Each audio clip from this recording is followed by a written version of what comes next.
आंनो एसे दावखोनो थिननो नागिरदोंमोन आं जोबलायलायबायसो दावखोनो थिननो नागिरदोंमोन आङो एसे लेंहरनांगौ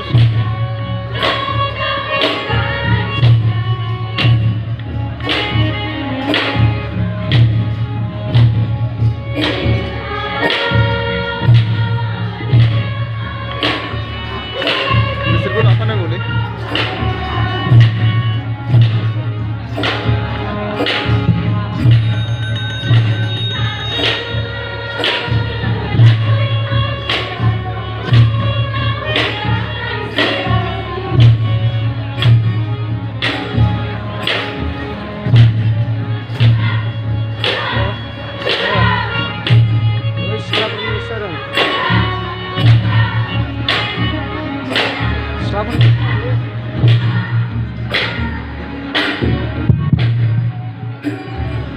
Roza sahabat kota baik